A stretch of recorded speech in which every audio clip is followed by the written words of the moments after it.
At Cynthia Rogers, MD Dermatology, we specialize in providing comprehensive expert care for the full spectrum of skin conditions, from complex skin diseases and skin cancer to aging concerns and aesthetic needs. With decades of combined experience in medical, surgical, and aesthetic dermatology, our team brings both deep clinical knowledge and a patient-first approach to every visit. Our practice focuses on developing personalized treatment plans tailored to each individual's skin, health, and life stage. We're located in Port St. Lucie, Florida, in the PSL Professional Center. Learn more or schedule a visit at floridaskindoctor.com.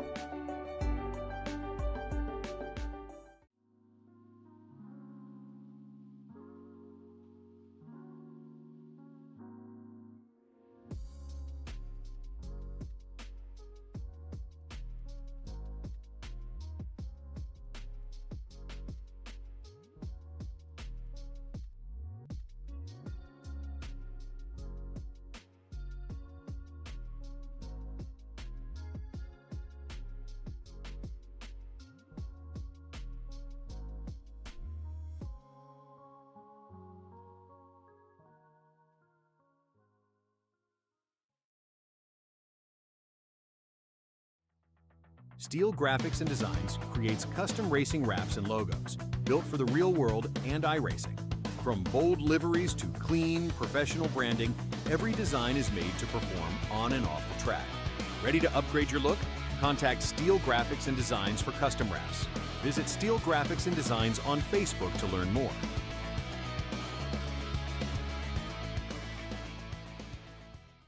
Backed by 70 years of experience, Duncan Water Systems specializes in commercial and residential water system testing, design, installation, and maintenance. Our mission at Duncan Water Systems is to provide high-quality water solutions to every customer. We pride ourselves on being responsive, honest, and customer-oriented. Our priority is safer water for you and your family. Contact us via call, text, email, or visit us at duncanwatersystems.com.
It is the penultimate race of the regular season here in the FloridaSkinDoctor.com BTDY Racing Series.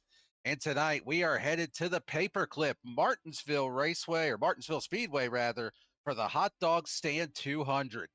We'll have high horsepower, low downforce, and two more chances for these drivers to secure their spot in the chase. Who will tame this half mile and take home the grandfather clock? We'll find out live right here on VSPEED. Good evening. Thank you for tuning in. My name is Daniel Cunningham. Joining me up here in the booth and running the production truck as well is Adam Baker. And as always, those cameras courtesy of Dougie Beard. Adam, this is personally, it's one of my favorite racetracks. I love going there in real life. It's my favorite to attend in person. It's also one that I really enjoy racing on the sim as well. How are you feeling about this race here this evening? Yeah, this one is always a challenge here in iRacing. It's a lot of fun if you can get the handle for the car and really can attack the corners. These guys here tonight going to be facing that challenge of trying to get into the corner as hard as possible, but not into the cars around them. But we'll see some bumpers used, some fenders dented by the end of this, and I'm looking forward to it a whole lot. This is the place where we met in person, and one of my favorite tracks as well. Been going here to the fall races basically every year since about 2012, 2013. So you're very close to me, and enjoyed watching a lot of good racing action here. So looking forward to a good race tonight. Yeah, it's definitely it's a home track for me. My family's had the same seats here since the 80s. I remember going here as a Wow. kid back when they had the just the concrete grandstands, no bleachers. And man, it's really it's just a nostalgic track for me, but going to be a good one here tonight. And we mentioned earlier that it is that penultimate race of the regular season. So let's go ahead and give you a points update heading into race number 11. You see those top four, top five. I mean, I'd even probably throw Dallas Sullivan and Cody Atkins into that as well in sixth and seventh. They're pretty well established with where they are in this chase standing here. But I mean, they still have to have a couple of good races, especially those guys in about the sixth through really 10th positions. Heath Mayato with 19 points above the cut line. So all those guys in a pretty good spot right now. But the battle really tightens up from 11th down to 15th. Michael Jones and Alan Dice just 3 and 2 points respectively above the cut line. Got Jake Mockey, Angelo Ronas, Dennis Faircloth all within 10 points there as well. And even Paul Hahn just 16 points back. So a lot of drivers still with the ability to race their way in. I mean, even somebody like Eric Hutton being 42 points back, we know he's got a ton of speed. If he can get a couple of really good finishes here these next 2 weeks, not out of the realm of possibility to see him work his way up into that chase grid as well. So something that we'll be keeping an eye on here this evening as we work through this race. Going to be a good one here. We've got 200 laps on the board. And looks like these drivers have their qualifying runs finished up. So, Adam, what do you say we jump right into it? And we will go through the starting grid here this evening for this race at Martinsville. The front row, going to be a couple of teammates, two guys that we've seen running up front a lot this season. Adam Cabot starting on pole, Bailey Turner to his outside in the second position. Making up row number 2 here this evening, it'll be Braxton DeWeese in the 00. He starts in third. Chris Samard will start in the 4th position here tonight. Rolling off in 5th, it'll be Angelo Ronas in the 22. Cody Atkins to his outside in the 6th position. Starting in 7th, Eric Hutton, one of those drivers mentioned earlier, in need of a couple of good runs to give himself a chance to make it into that chase. James Loveland will start in P8. And rounding out your top 10 here this evening, it'll be Seth Hatchell in the 9th position and Dallas Sullivan in 10th. Rolling off 11th here tonight, it's going to be Dennis Faircloth. That number 83 machine needs some points to get up above the cut line as well. Alan Dice riding on the cut line starts 12th here tonight. Rolling off from 13th, it's going to be Jake Mockey in the number 13 machine. Michael Jones rolling off from 14th. Those drivers both looking for some points tonight. Rob Liedl 15th on the starting grid. Jake Miller going to start from 16th here tonight. Cody Maurer going to roll off 17th. Benson Weaver, first driver to not take a time, going to start from 18th here this evening. Zach Smith will roll off from 19th. James Barker going to round out your top 20. 21st and 22nd is going to be Paul Hahn and Thomas Brendel rounding out your field here tonight at Martinsville. 22 drivers on the grid. Pace laps about to get underway. See, there's 70 degrees today, 100-degree track temps, a little warm out there. Going to be interesting to see how that plays out with the higher horsepower. 200 laps on the board. Pit window probably somewhere between 150 to 175 laps. Not going to have a comp caution tonight. 6 tire sets available. They've got 5 in the pits plus the one they're starting on. 3 green-white checker attempts, and as always running the 80% fuel. And, you know, something interesting, Adam, that I kind of noticed in practice, some of these drivers on longer runs, there actually was a pretty decent amount of tire fall off. So I'm curious to see how that plays throughout the evening. If we do get a long green flag run, you know, how exactly will that play out if we get cautions in between with when do you come down, take tires, and how you make that call? Yeah, we're gonna have to see what the fall off looks like during the green flag runs that we do get. Driver's gonna be very strategic and limiting their time on pit road. You really don't want to make unnecessary pit stops. So yeah, it's gonna be interesting to see the flow of the race and how the drivers adapt to that. Absolutely. And also, I find it kind of ironic. We asked Adam Cabot about, how he felt about Martinsville this week. We asked him that in his post-race interview last week. He did not sound confident at all. But the man who has been the driver to beat for the majority of this season, he is going to be leading us to the green flag here this evening as the pace car is off onto the pit lane. Green flag is out. We are underway for the Hot Dog Stand 200.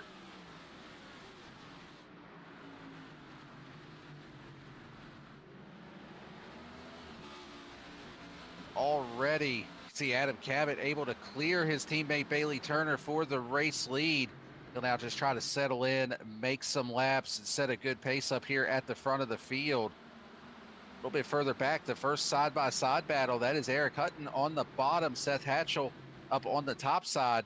And just kind of like what you see in real life, everybody's going to try to filter down to the bottom. Definitely want to try to hug that curb as much as possible through the turns and try to just shorten up that distance around the track. Something you got to watch for at a track like this. You just saw a little bobble there from Eric Hutton as he dove down into turn one, is getting on the brakes a little bit too hard and kind of wheel hopping, which is not something you see at a lot of other NASCAR tracks. But he's able to settle into line there in front of Seth Hatchell, and everybody else pretty much single file. Dennis Faircloth was taking a peek to the inside of Dallas Sullivan, but not able to make it work that time. And he's going to stick in line there. Jake Maki behind him. But yeah, everybody's single filed out for the moment here, trying to get some green flag laps in early. Yeah, and the one thing that's always kind of intrigued me about Martinsville is you look at it, it's a one groove racetrack. You want to run right down there around the bottom of the track. Actually, we'll hold that thought. There is a yellow flag out. It looks like it may have been Cody Maurer, Benson Weaver, actually, I'm sorry, and the one car was around. Saw both of them dropping down the scoring or the running order there. But caution here on lap number 5 for the one car. We'll get this queued up on the replay and take a look at what happened here to Weaver. Actually, it looks like there was a separate incident. So that was Cody Maurer at first, and then Benson Weaver, it looked like, just spun out just trying to miss Maurer. So yeah, that did actually start with the 18 of Maurer there. Yeah, that was a little bit of contact between the 7 of Paul Hahn, dove it in deep, similar to what we saw from Bubba Wallace and Carson Hocevar in the real race this past weekend. And yeah, an issue we've seen with quite a few drivers is turning back to the right in these next-gen machines and losing control, even at slow speeds like that. Benson Weaver going around, he was fast in practice, so not the qualifying run that he was looking for, not the start to his race that he would be looking for as we get back up and see the cars pacing. Yeah, and it looked like the 077 of James Barker also had a pretty substantial amount of damage on the front of his car. He's actually on pit lane now. 88 on the car, but the 077 on timing and scoring coming down pit lane here, getting some of that damage fixed. It's difficult to get a lot of it fixed here because the laps are just so short, even under caution. You can see there he's trying to stay on the lead lap. Looks like he will beat the pace car out of the pit lane, but just barely able to do so. And I mean, that's the downside of it here is you may get a lot of cautions to fix damage depending on how the race plays out, but it's just such a long pit road, wraps almost the entirety around the track. So definitely makes it difficult. Yeah, and the pace laps are so short, 43 seconds, per lap pacing, and it takes you 40 seconds approximately through pit lane for a fuel-only stop. So it's definitely tough to get any damage repaired here at Martinsville. As looks like we'll get the one to go. Bailey Turner going to be on the inside. Adam Cabot elects to start on the outside, and then it's Braxton Louise, Chris Samard behind them. Yeah, a little bit of a teammate restart here on the front row. You'll see, in all likelihood, you'll see Bailey Turner kind of let Adam Cabot get a little bit of a jump, clear through, and get down in front of him going into turn one. Something you'll see a lot in real life here. A lot of teammates will do that on iRacing as well, but it gives that second row an opportunity to try to jump the restart a little bit here and take advantage. So we'll see if either of them are able to do so as the green flag is out. And really good jump there by Adam Cabot. He's able to clear down in front of Bailey Turner and actually jumps out to a pretty significant lead already. But side by side for third, Braxton DeWeese inside of Chris Simard, able to clear through. Simard able to get down to the bottom of the racetrack. Seth Hatchell makes a move there on Cody Atkins to hold on to that position. He'll slide in behind James Loveland. And everybody pretty much single file until you get all the way back here to Thomas Brendel of the Cheetos machine on the outside of Jake Maki. They go single file now, and the 52 of Jake Miller going to look down to the inside in turns 3 and 4. Benson Weaver goes way up the racetrack and brings Zach Smith with him. Not sure if those guys just missed the braking zone, but again, we'll see drivers probably wheel hopping, and that is a result of that, just slipping way up the racetrack. Yeah, and the one other thing too with Martinsville, specifically in the next gen, is this car does not stop the greatest on cold tires. So you really need to have a pretty long green flag run. You got to make sure you work the tires in under caution to try to have the max grip possible. So it's possibility that just not enough heat in the tires as well for them getting through those first few turns. But that should help. It should get better as the run goes on here. Riding on board with the 55 of Cody Atkins in the 9th position behind Dennis Faircloth.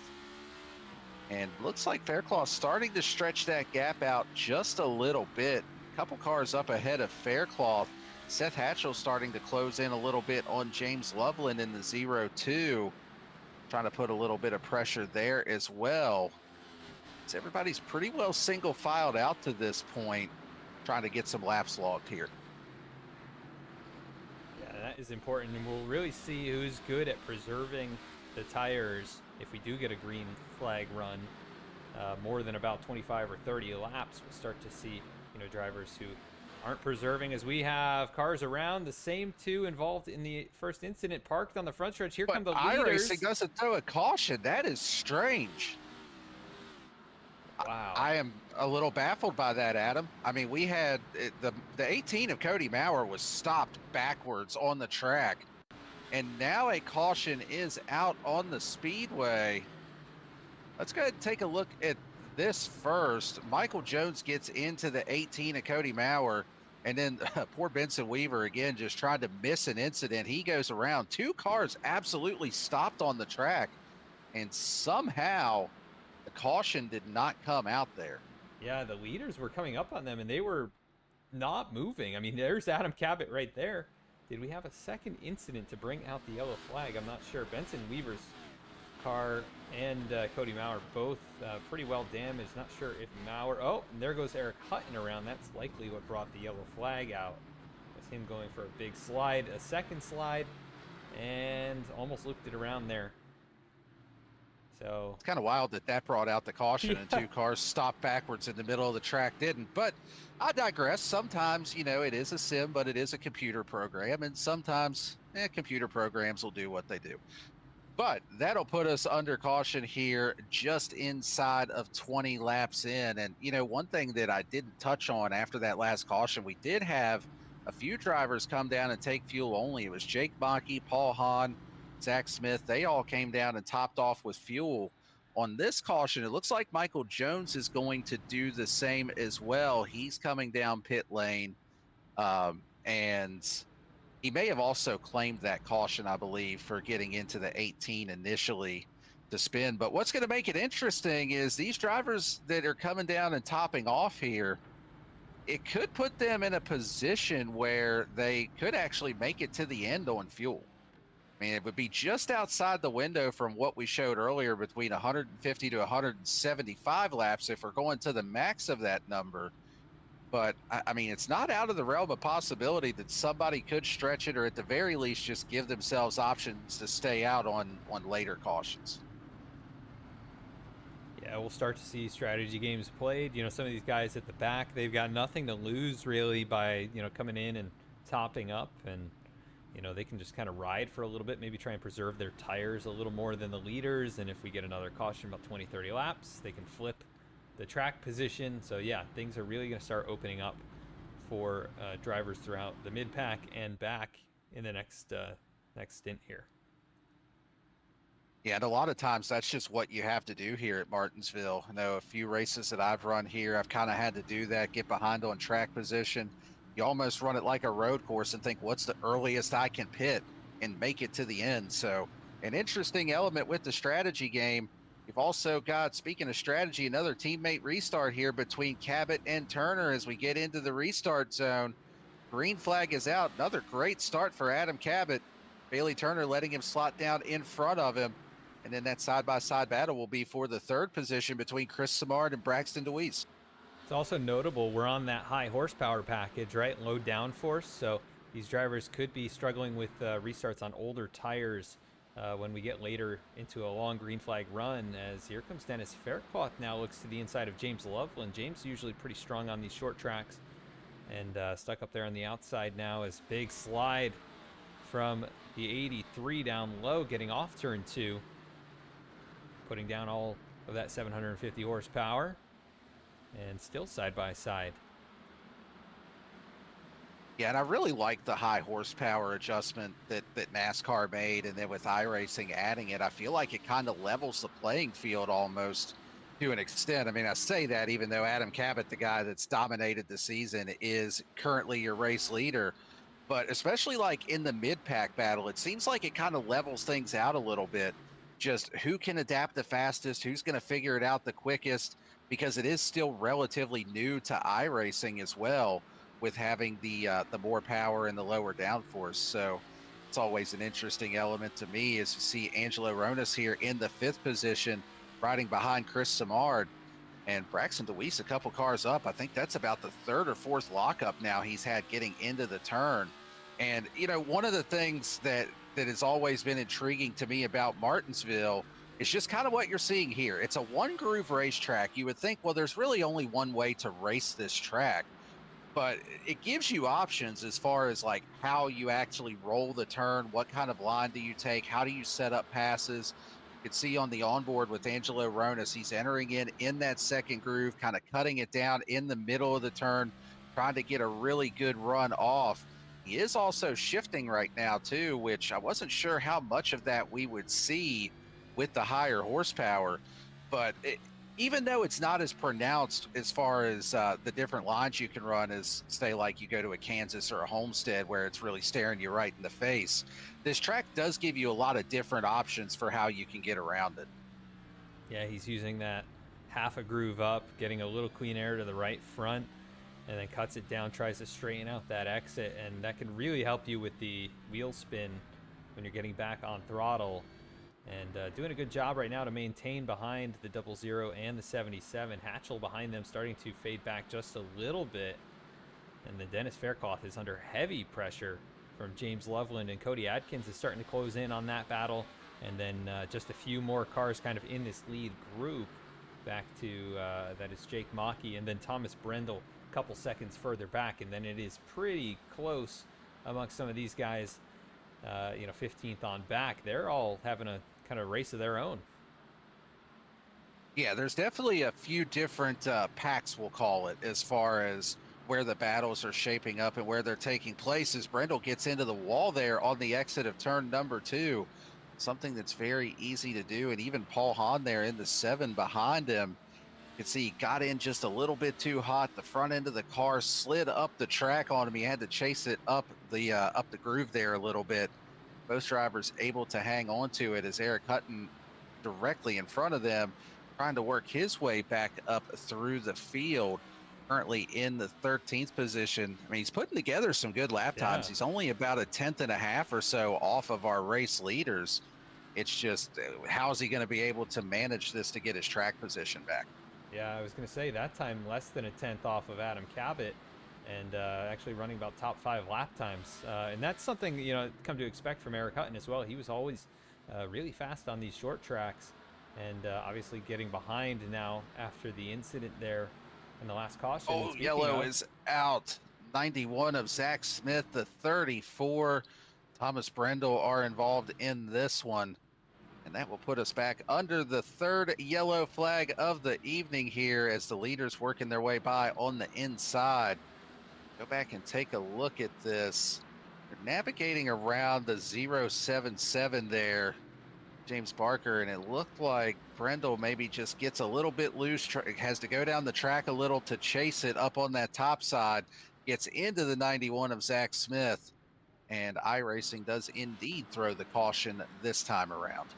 Yeah, when you're parked 90 degrees to, you know, the direction you're supposed to be going, it's not ideal. Yeah, just not sure if 91 thought 34 was going to be up the hill a little bit further, but, you know, Thomas came down just about a foot, and that was enough for them to get together, and around they go. And it looks like they are going to stay out maybe to get a wave around, but it looks like most of the leaders have brought it down pit road. And yeah, we'll see who wins the battle off here. Everybody makes their way down the pit lane here. I thought we might see somebody try to stay out, maybe get a little bit of track position, but the entire field hits pit lane here on lap 36. Pretty much everybody holding serve here. Adam Cabot wins the race off of pit road. Bailey Turner in second, Braxton DeWeese, Chris Samard, Seth Hatchell now in fifth. Rest of your top 10 will be Rob Liedel in sixth, Dennis Faircloth in seventh, James Loveland eighth, Dallas Sullivan in ninth, and Cody Atkins rounding out the top 10. So a couple of drivers there with some movement on pit lane, and actually it looks like Rob Liedel dropping to the back. Not sure if he got a speeding penalty or what may have happened there, but he's actually dropping to the back now, and that'll put Alan Dice as your final driver in the top 10. And there's a 077 of James Barker. Looks like he's going to drop to the tail as well. Not exactly sure. Thought he would have gotten a wave around, but does not appear to be the case. And again, it'll be Bailey Turner and Adam Cabot on the front row. Yeah, the two drivers that started up on the front row have pretty well maintained control of this race. I mean, from the drop of the green flag so far, already getting ready to close in on lap number 40 here. This pace car pulls off onto pit lane. We'll see a little bit more of that teamwork here between those two. They just got to be careful. The more you do this, the easier it is for these drivers behind you to start to time it up and try to take advantage of this. But green flag back out in the air. They are working it to perfection with that teammate restart. Clear through single file for first and second. DeWeese and Samard, though, are side by side for third. As Seth Hatchell goes around on the back straightaway. We're back under caution. Big hit to the inside wall for the 8 car, and almost gets tattooed by Cody Maurer there. But Maurer able to avoid, and we are back under the caution. Yeah, I think he just got loose getting back on the throttle. Cold tires possibly, but yeah, just coming up off the exit of the corner, gets on the throttle and then over a bump, and the car gets really upset. Pretty hard hit to the inside with the nose of that number 8 machine. Yeah, that was a lot harder hit than I even initially first thought it was for Seth Hatchell. And yeah, I think cold tires did play a little bit of a role in that, because we saw we saw the wiggle at first before he even hit the bump, and then going over that bump seemed like it just kind of finished it off there. So unfortunate for Seth. He was running in the 5th position when that happened, and now going to put him, I believe it's showing him currently on the tail end of the lead lap, but it should, if he doesn't come down pit lane, believe it will wave him around the pace car once we take the 1 to green.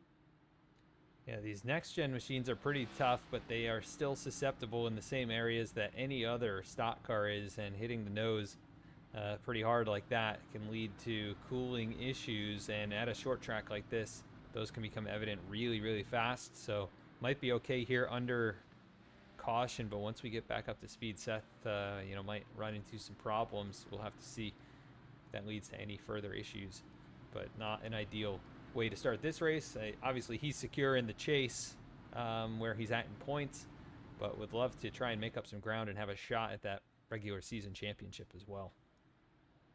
Yeah, absolutely. And I mean, that's the one good thing with it is he's been really solid all season. The drivers do have the 2 drop weeks to use where it'll drop their 2 lowest point totals. And I mean, to this point, I don't think we've really seen Seth have a really poor finish this season. I think he's pretty well been in the top 10 just about every week. So he does have a little bit of insurance to fall back on if there is a silver lining to be found here. But going to line him up and try this again to get another green flag run in here at Martinsville. We work lap number 43. In that front row of Adam Cabot, Bailey Turner, Braxton DeWeese, Chris Samard behind, and then Dennis Faircloth now in the top 5 with James Loveland to his outside. Green flag is in the air. Good launch here for Adam Cabot. Clears through for the lead, and again, just as we've seen on the last few restarts, that side-by-side battle for third. Braxton DeWeese tries to clear through for that. Yeah, side-by-side, Dennis Faircloth, James Loveland, and it looks like Faircloth going to be able to complete that pass and go into the top 5. Dallas Sullivan takes a peek down into turn 1 to the inside of the O2. Not going to make it work that time, and look at that low exit there by Dennis Faircloth. Different way of getting off the corner. And that can be tricky in any car here, but obviously working for him as he pulled about a car length over James Loveland. Loses it there off turn 4, but yeah, different approaches to this racetrack in the next gen. Yeah, and I got to wonder if maybe part of that exit that he was doing there is because of that bump like what we saw Seth Hatchell hit on that previous caution. Maybe just trying to navigate that a little bit, change up the line to try to miss some of those bumps. But curious to see if he does that anymore throughout the race. Just outside the top 10 now, Eric Hutton in 11th. He's trying to get around Jake Mockey for the final spot in that top 10. And it's been a pretty solid recovery for Eric Hutton. We've documented he went to the back on one of the cautions where he spun, and he's worked his way back up here, still put together some really good lap times as they currently run. But now the biggest thing he's just going to be fighting is just that track position. And the further up the field you get, the harder it is to make each of these passes. Yeah, it is going to get tougher and tougher as this race goes on, because people are also figuring things out, as they, go by here lap after lap. They're learning different ways around the racetrack, learning more about the car. If you take a look at Jake Miller, I think there was a little bit of an issue back here outside the top 10. Seth Hatchell in 15th has gained a couple of spots since the restart, but caution is going to fly once again. I think Cody Atkins possibly involved in this one. Not too sure. Actually, I believe it was I believe it was James Barker in the 077. Okay. I had mentioned, I just heard him mic up on race comms and say that one was on me. So we'll go back and take a quick look here. And it looks like he got hit by the Seth Hatchell bump over there. Yeah, it's interesting. I feel like it used to be a big problem here at Martinsville. Coming off of turn 2, we'd see a lot of cars spinning. And then lately, maybe the setups have just been a lot tighter, and it's a lot easier to handle some of the different setups here at Martinsville. But yeah, it seems to be striking a lot of these drivers kind of almost out of nowhere. Kind of a snap loose type situation. Yeah, it's definitely throwing these drivers for a curveball here this evening. And, one thing that we learned from Rockingham a few weeks ago is that these cars do not like those bumps at all. So that doesn't help the equation at all either when you're talking about a stiff suspension like these cars have and just not handling the best over those bumps. But it's like we got a couple of drivers on pit lane. Seth Hatchell coming down to get some damage fixed. Paul Hahn is on pit lane. Michael Jones and Rob Liedl are all on pit lane as well. So you drivers electing to come down, maybe top off with fuel, try to get some damage fixed if they've been caught up in any incidents, and take advantage of this caution. It looked like a pretty routine stop there for Hatchell. Maybe took some fuel and damage repair only, but you can see not a whole lot of time able to be spent there, just 14 seconds, in the box. And you're getting pretty close to going a lap down if you don't get out on the racetrack in quick fashion. And yeah, it looks like James Barker going to remain on pit road. He's now 3 laps down. Benson Weaver has had it parked there and now 36 laps down. So his race basically over. Cody Maurer is back on the racetrack, but he is 18 laps down, hoping to maybe just salvage a couple more points if things, get a little bit crazy here in the second or the last 3 quarters of this race. As we just click over to lap 54. Yeah, Cody Maurer, like you said, trying to grind out any positions that he can here this evening, especially with being as tight as the battle is for that cut line. We head into the regular season finale next week, so it'll be something worth keeping an eye on. But getting ready to go back green here. We will line them up and give it another shot here at Martinsville. Ready to come to lap number 55. Adam Cabot, Bailey Turner, as they have been the entire race, your 1 and 2 right now. Green flag is in the air, and maybe sleeping just a little bit too much there on that restart, because Chris Samard was able to get alongside Bailey Turner's door, not quite close enough to be able to take advantage, though. Turner's going to be able to hold that second position. That's kind of what I've been alluding to here, is if you don't time it perfect, that second row can try to jump it and take advantage. Yeah, and Samard now stuck on the outside of Braxton DeWeese. And it looks like Braxton able to clear off of turn number 2. And then you see Dennis Faircloth, James Loveland, they settle it out there for 5th and 6th. Great run for Dennis so far, up 6 positions, one of your biggest movers of the race. And then a little further back, Cody Adkins working on the outside of Jake Mockey, not able to slot down in the line. 13 going to rub doors with in there through 1 and 2, still rubbing off of turn number 2. But it looks like Cody able to pinch him down just a bit and hold on to that position. Eric Hutton now going to look to try and take advantage and get back into the top 10. Not quite there, but riding in 11. Alan Dice, strong run for him, up 4 positions as well. No problems to this point. And very important for him to have a strong run, as he is right there on the cut line coming into tonight's race. Yeah, he was just, he was right at that cut line, like we touched on in the pre-race show. So definitely needing a couple of solid runs here this week and next week to be able to try to work his way into the chase. Biggest mover of the race so far is actually Dennis Faircloth, currently running in the 5th position, just a couple of spots ahead of this battle. See another low exit like what you documented earlier there when he left turn 4 there just a moment ago. So seems like maybe he's kind of found something working with him on that. But we are actually getting ready to go under the yellow flag again. The 7 of Paul Hahn is around in turns 1 and 2. He's able to get it going. Doesn't look like he made any contact with the wall. Go ahead and cue this up on the instant replay. He got a little bit of help there from the 52 of Jake Miller. Yeah, that was a battle just inside the top 15. And yeah, Paul goes for a big slide, but not really any worse for wear there. Just going to lose some track position, and that'll send the 52 to the back of the field. A little more time for some of these drivers who have damage, though, to get a little bit more cleaned up. We see Jake Mockey has brought it down pit road. And so has Adam Cabot. That's a bit of a surprise to me.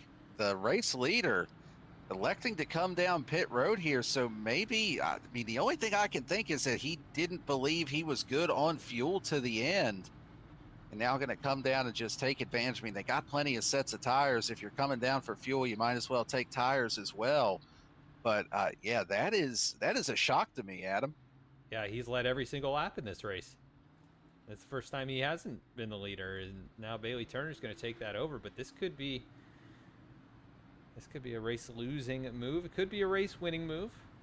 Still remains to be seen. A long ways to go in this race. Yeah, I'll be interested to see how that plays out for him. But yeah, that is not something I expected there. I figured that everybody should have been good to go to the end.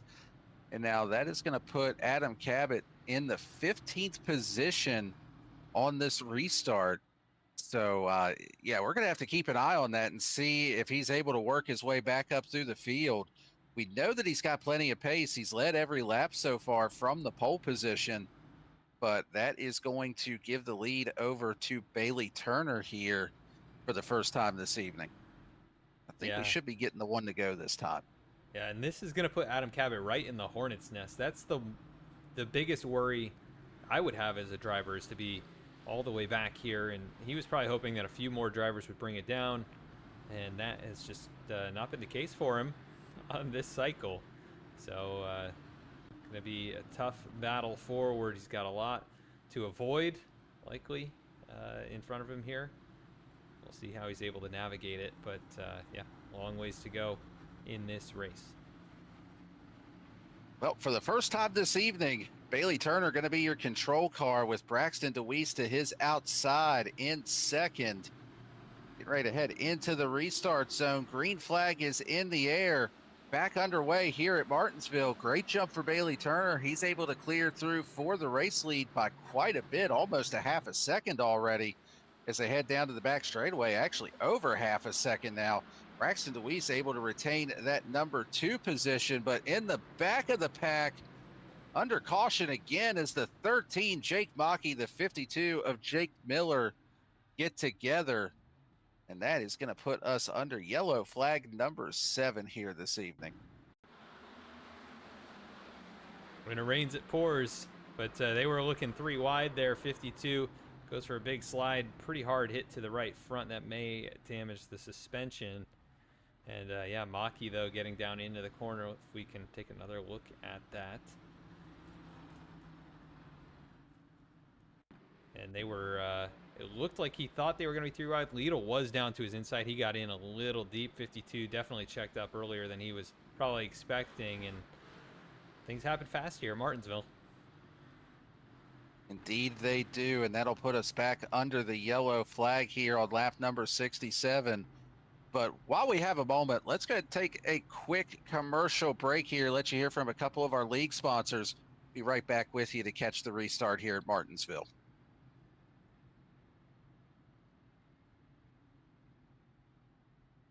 At Cynthia Rogers, MD Dermatology, we specialize in providing comprehensive expert care for the full spectrum of skin conditions, from complex skin diseases and skin cancer to aging concerns and aesthetic needs.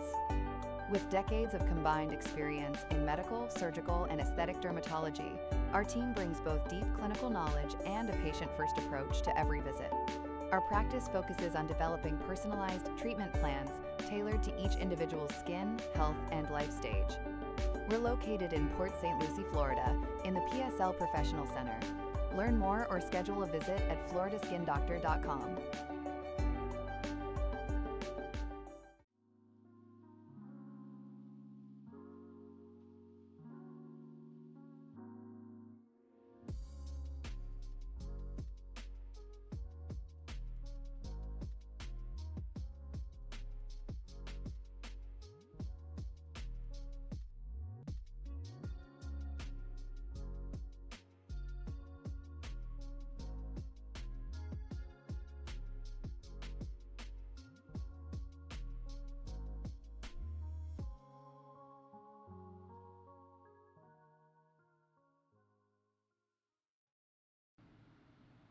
Welcome back to Martinsville, getting ready to get back under the green flag.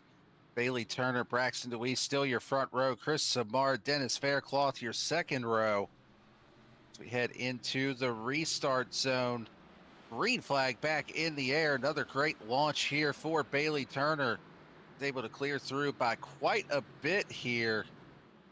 Working his way down the back straightaway. Now Chris Samard, is he going to be close enough to take a look inside of Braxton DeWeese? Not quite close enough. He will slot into the 3rd position. A little bit further back, it's Dallas Sullivan. Goes around but saves it. Oh, but Paul Hahn now into the wall. And we are under the yellow flag. That really all started with Sullivan. He looked like he got forced into a 3 wide situation there. I put out wide, and it was on from there. But let's go back and take a look at this. This is the tail end of it, where Dallas Sullivan had gotten loose up there running in no man's land outside of that concrete in the turn. Car snaps around on him, and Paul Hahn trying to take an evasive maneuver there. And I almost, with the way that looked at him, do you think there may have even been just a bit of net code in between them? I don't think there was actually contact, but I didn't see an abrupt turn back to the right out of Paul Hahn there.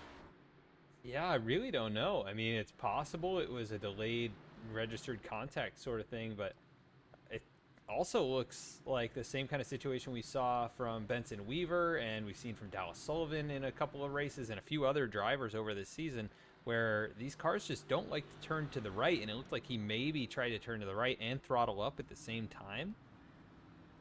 Really unusual and definitely, I'm sure, unexpected for the 7 for that to happen. You know, got past the incident and then had his own problem, and it looks like he's got heavy right side damage. This may be the end of his competitive night.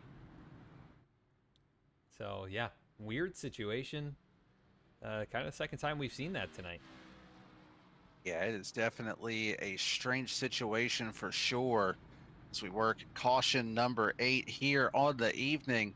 And, you know, just taking a look at our standings, Adam Cabot has worked his way back up into the 10th position already. And that is, that's with only having, I think, what, 3 green flag laps since he's made his pit stop. And he's already back up into the top 10. He had restarted back in, I believe, 15th or 16th after that stop. So, you know, for no more than we've had green flag racing since since he made that stop, I mean, it's pretty good progress that he's made so far. Yeah, it does help when a few of the cars in front of you go for spins.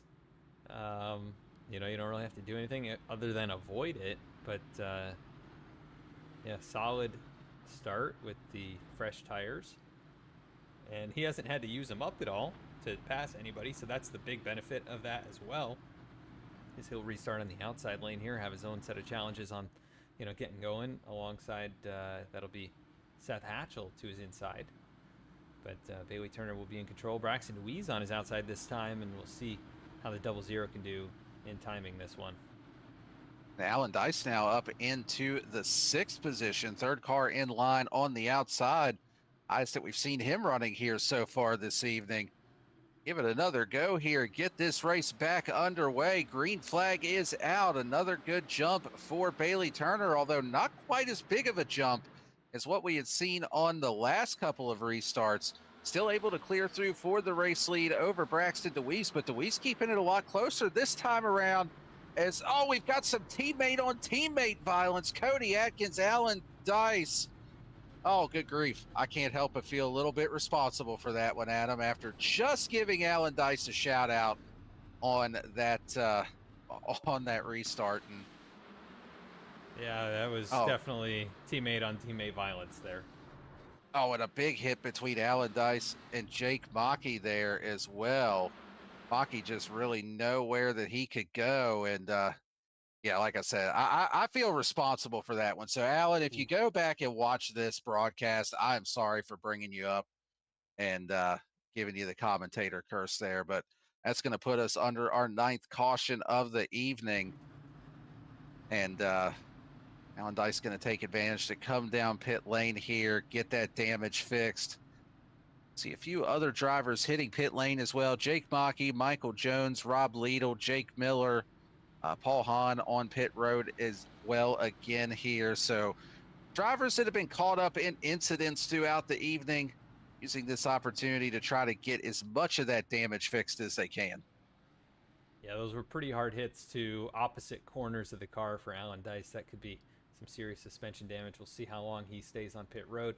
Really good job by Eric Hutton. That was something I noticed in the replay. He got around that accident when it was right in front of him.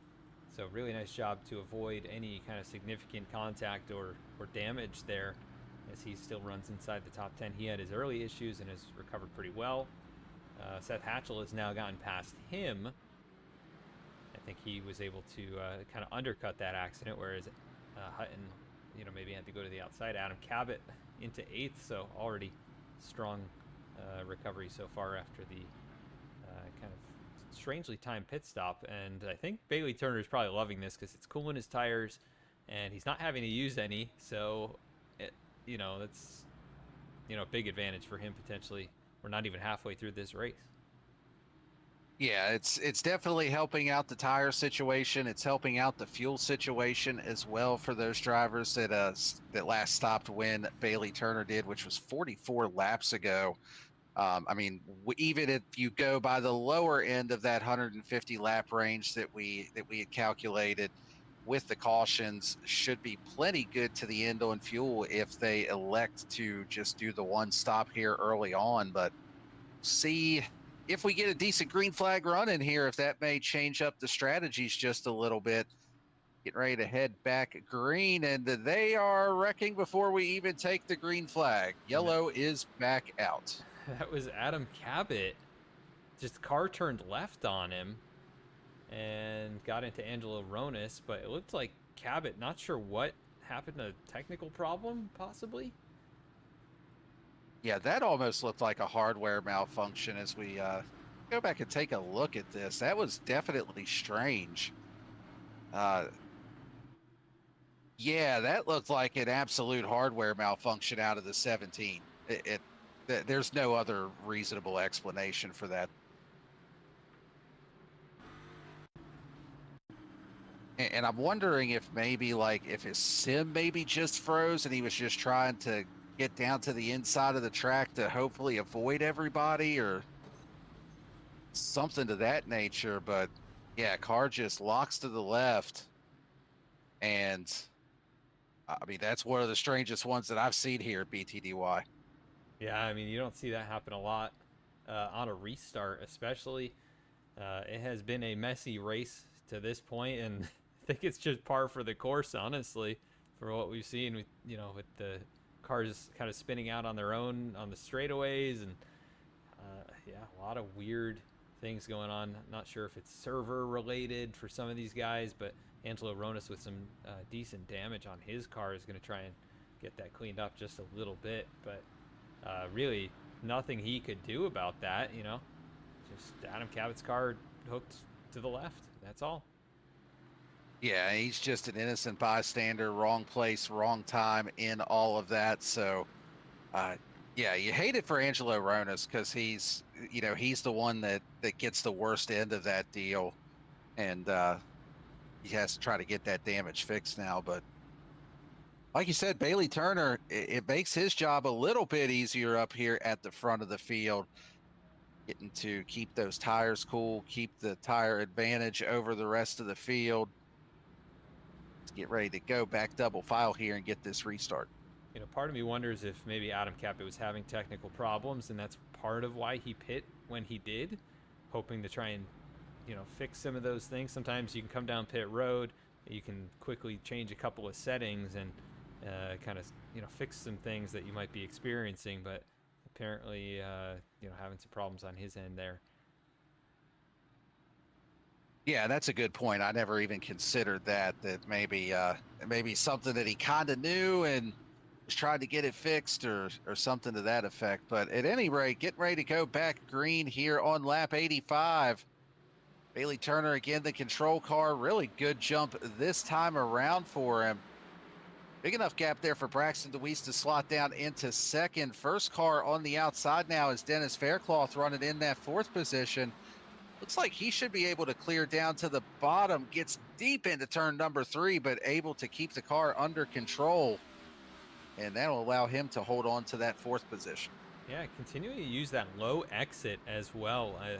Very unique. I've never really seen anyone do that, as caution is going to come out once again.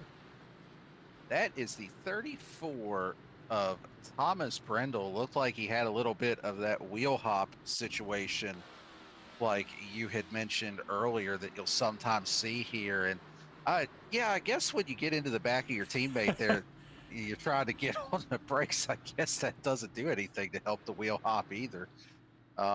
Hey, sometimes your teammate's the best brake you can find out there.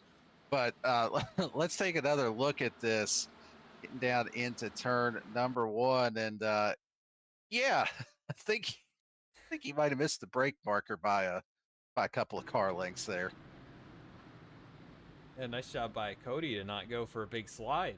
As a result of that, these next gen cars pretty good at taking bumps though, and worked out all right for him. He's still running up here inside the top 10, and here's Adam Cabot back to 11th.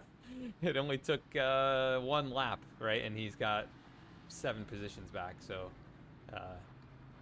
yeah, not a surprise there. But things This has been a topsy-turvy race, that's for sure. It definitely has been a bit of an odd one. The first few laps, we got a couple of decent green flag runs in, but here recently it's been a bit choppy. So at the very least, it's giving the virtual fans here a chance to go hit up the famous hot dog stands around the racetrack. And you know, we were talking about that before the race, Adam, because both you and I go here to Martinsville, and we were talking about, you know, are you even a fan of these hot dogs? And they are pretty good, but man, I don't know. Maybe it's just because I'm getting older. I can't do them like I used to. Yeah, I was never like one of those guys that's going to down, 12 of them in one race. But I know some people. Was. I was. I'm good for about, 4, maybe per race. Maybe I could get to 12 over a weekend there, but I don't know. I don't like hot dogs enough. Look, I'm just saying, when you're so many adult beverages into the race, yeah, that's true. Especially if you're at the 500 lap race now that the spring one's only 400. You kind of lose track after the first dozen. So it's I was one of those that I used to put down about 12 of them, at least during the cup race. That wasn't counting whatever I subjected myself to for the truck and Xfinity races. So yeah, always had to keep the Tums on standby whenever I was here, which was fitting because I think this race was sponsored by them for a while. But anyway, getting ready to go back green here. Bailey Turner still your race leader. A good launch for him. Braxton DeWeese slots down into that second row, or into the second position rather. First 6 cars now single filed out. And look at Seth Hatchell now back up into 6th, even with that damage on the front end of the car. Eric Hutton's now worked his way up into the 7th position. And yeah, I mean, just there's a few new names up here in the top 10, like Zach Smith there currently running in the 9th position. Just some drivers we haven't seen up here yet, taking advantage of some of the chaos as of recent. Oh boy, Alan Dice got into the corner really deep with Adam Cabot right on his door, and able to hold him at bay for the moment. But Cabot going to drop down in front, and he's he's big loose. Wow. Man, what a great job hanging on to that. That could have easily been another caution there. But Adam Cabot doing a great job hanging on to that car. Figure he's probably got a lot of rear brake dialed into it to help it rotate through the center. And it almost came back to bite him there, but he gets up into the 9th position. Alan Dice behind now under fire from Angelo Ronas, trying to work his way back up into the top 10 and recover from that damage that he received. But up at the front of the field, Braxton DeWeese is starting to put a challenge on to Bailey Turner here. He's closed right up on the back bumper of that 24 and just trying to pressure him into a mistake right now. Yeah, he was putting a lot of pressure on him, was right at the back bumper. Now that gap is about 2 car lengths. Once we got the camera on him, he had a little bit of a bobble off of turn 4 and still recovering from that, trying to get back up there. But it can be tough when you're right on somebody's back bumper. You're really focused on not running into them and knocking them out of the way too hard. And sometimes you can miss your turn entry, right? And you kind of miss your braking point just a little bit. And right now, running pretty comparable lap times. Yeah, those top 2, the fastest cars on the racetrack. As Adam Cabot now trying to go the long way around the outside of the 55. Might just be able to do it here off of turn 2. And Cody going to fight back down low, right on that inside curbing. The 17 with the nose ahead at the start-finish line. And that is the tough part about Martinsville. You know, he's got the tire advantage, and we know he's been the fastest car here pretty much all race long. But sometimes it's just hard to complete that pass. He does get it done now. Yeah, like you mentioned, going the long way around the way that you don't typically see a whole lot of passes here at Martinsville. So just emphasizing the speed along with the tire advantage that he has, and already able to pull a few car lengths on Cody Atkins, closing up on the back bumper of Eric Hutton. Eric Hutton also trying to find his way around Seth Hatchell in the 8 car. And, even though it's Martinsville, even though it's a short track, you can visually see all of that damage on the front of Hatchell's car. And you got to think that that's certainly affecting the handling at this point. Yeah, and, we mentioned the overheating potential of something like that, but he is definitely struggling a little bit with the balance of that car. Hutton was nearly alongside a few laps ago, and the door got closed right in his face, so not able to complete the pass, but he is putting a ton of pressure on the 8 machine. And these guys are all starting to slip a little further back of the top 5 as they run nose to tail like this. It's James Loveland's about a half second up the road. He's utilizing the middle groove down there in the concrete section of the racetrack. And all this going on, over 3 seconds behind Bailey Turner, who's putting together some fantastic laps right now. I mean, he is a tenth faster than anyone, if not more than that. Yeah, and it just seems fitting seeing a 24 car out in front here at Martinsville. If you've been a NASCAR fan for any length of time, or if you've attended NASCAR races here at Martinsville, it almost used to be a lock that you would see Jeff Gordon in victory lane at the end of these things. So fitting to see him out there. But this battle for position here between Hatchell, Hutton, and Cabot is still getting pretty tight here. Seth Hatchell doing a nice job hanging on to that position. Adam Cabot is looking to the inside. Is he there? He's close enough to try the lunge. I think he's going to try to dive it down in here to turn 1, but just not quite able to drive it in deep enough as of yet. But it's almost like when you set up these passes, the best way to try to do it is just maybe try to force that driver in front to look in the mirror a little bit more than they're looking out the windshield. Maybe get them to overdrive that turn a little bit, miss the bottom. You try to take advantage. Yeah, he nearly turned the 88 coming off of turn number 4, and I think he just backed off a little bit. But these guys are really sending it deep into the corner. Cody Maurer slow off of turn 4. That's going to get right in the way of Seth Hatchell, but shouldn't hinder him too much here in turn 1. But yeah, these guys are really pushing their cars right now, looking for an opportunity. Here goes Cabot again to the inside. Oh, and a big wiggle out of Hutton too, under braking there. Saw him try to get deep into the turn to try to hold off Adam Cabot there, but just a little loose under braking, maybe a little bit of that wheel hop like you've mentioned throughout the evening. And Adam Cabot able to take advantage, work his way up into the 7th position. It looks like he might try the long way around to get around Seth Hatchell, but it's a good run. He's kind of used this same move a few times now where he runs high one turn, gets a good run on corner exit, and then he's able to look to the inside in the next set of turns.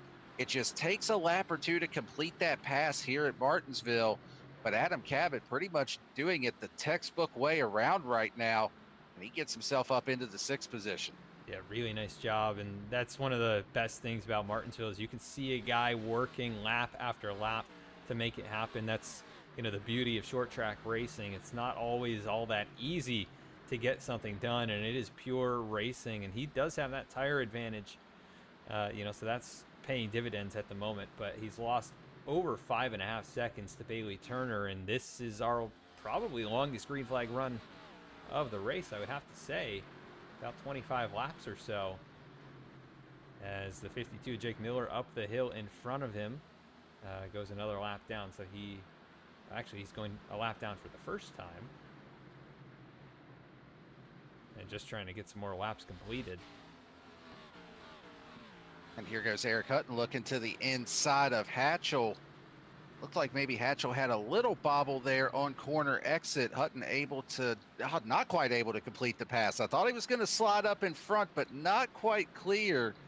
Atkins now in the 55 is right on the back bumper of Seth Hatchell. So I think what Seth needs with that damage on the front is he needs those short runs. It seems like for the first probably 10 laps or so, he's able to really hold pace with those leaders. But the longer we get into this run, the more that damage is affecting that car. Yeah, and that's not a surprise. It might be making the car really, really tight on turn entry, and you're just cooking the right front. You can see he is pushing really hard to get down into the corner. Brakes are lighting up every single time, and he is losing almost all of his time on entry to the cars behind him. As Adam Cabot going to make a move now on Dennis Faircloth to get up into the top 5. Still losing time to Bailey Turner. We see Thomas Brendel up just by the outside wall there. But Cabot continuing his recovery drive, not too far away from getting back up into the podium positions.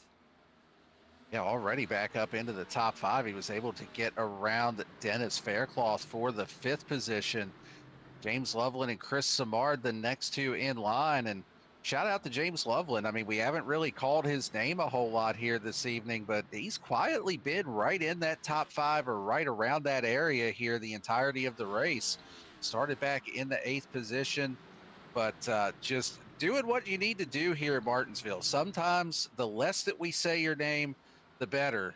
And he is definitely having a nice solid evening here tonight. Is a little bit of bumper tag here between the 34 and the 7. It looked like Brendel was honestly just trying to take a look behind him, stay out of the way of some of the lead lap cars, and just got a little too deep into the turn. I don't think there was any intent or anything of that nature there. Everybody able to continue on as Angelo Ronas continues his recovery drive back up into the 10th position with a couple of cars for position directly in front of him here. Yeah, that's Adkins and Hatchell on, kind of different strategies. Cody hasn't pit, I mean, it's been 84 laps, so he's only pit the one time. Hatchell, obviously, with the front end damage, brought it down 69 laps ago. And then Angelo, much fresher tires, so he should be able to take advantage, especially as this run goes on. He's, right there on the back bumper. Should be running competitive lap times with the rest of the top 5, and he's going to take a peek maybe down into turn 1. No, not going to make the move that time. And that may be the difference between the 17 and the 22. Even though they're on the same tire strategy, Adam Cabot, very aggressive at trying to complete passes and make progress, and a little bit less so from the 22, at least to this point in the run. You can see the distance here up to James Loveland, about a half second, or a second, rather, from the 17 to the 02. And Adam has been moving around a little bit here the last couple laps. Saw him kind of run that second groove in 1 and 2, which we've seen him make some passes there, but typically, unless you're trying to get around someone, you don't generally see people running that lane when they're by themselves. He goes inside of Cody Maurer here, putting him another lap, or rather Maurer a few laps off the pace. 18 laps down currently. Bailey Turner getting ready to come up on some lap traffic here. Yeah, and he's now led the most laps of anyone in this one. Adam Cabot with about 60 laps led, and Bailey Turner took it over after Adam brought it down. And he's led the rest of the way, and pretty good gap back to Braxton DeWeese, now 2 seconds. And Braxton's been up here in the top 3 all race long, running in that second spot. Chris Samard also up here in the top 5 all race long, started 4th, running in that 3rd position. Loveland right on the tail, and you can see that 17 getting larger and larger out back, but pretty well spaced out until you get back to Eric Hutton and Dennis Faircloth. And Hutton's starting to come on here as the run goes on. Yeah, it is. It's been the long run game here for Eric Hutton, as he's putting a lot of pressure on Dennis Faircloth. Thought about maybe taking a look on the exit of turn number 4, but just not quite close enough to try to pull that move off, as there's a car stopped on the front straightaway that is going to bring out a caution. It is the 5 of Alan Dice. And he was, that was another weird one. He was stopped for quite a while on the front straightaway before the caution actually came out. Let's go ahead and take a look at this one on the instant replay. And yeah, just snaps around on him on corner exit, hard into the inside wall. And at this point, the caution still hadn't come out yet. He stops, lets Bailey Turner go by. And it wasn't really until he started rolling again that the caution actually waved. So a little bit odd with just how some of these have flown here this evening. I'm not sure if maybe the detection zone is not getting that inside most lane, which would be really odd, because I feel like anytime a car has come to a stop at any area on the racetrack here, even like down on the apron kind of at the exit of pit road or something, it often generates that caution flag. But that is That's been a little bit weird here tonight as Bailey Turner looks like he will win the battle off pit road. Braxton DeWeese right there behind him. And then Chris Samard, James Loveland, a little longer stop for Adam Cabot. So he's going to lose a couple of positions to Dennis Faircloth and Eric Hutton. Not exactly sure what was up with that, but a longer time on pit road, so maybe had issues getting into the box. Yeah, wondering if maybe he might have slid through his pit box, something to that effect. I didn't catch it at first, but did lose a few positions in that. But I mean, either way, he's still in a better position starting off this run than he was really the last two runs. So just has to come up from 7th this time instead of, you know, back in the teens. So overall, a net gain to that point. Yeah, still quite a ways to go in this one. 12 cautions and just it'll be 69 laps to go. 69 laps to go here at Martinsville.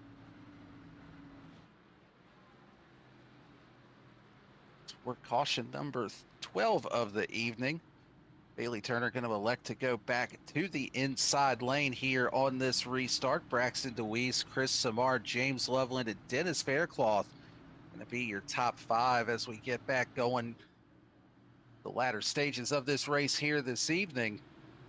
Heading into the restart zone. Green flag is back out in the air. Another good jump here for Bailey Turner.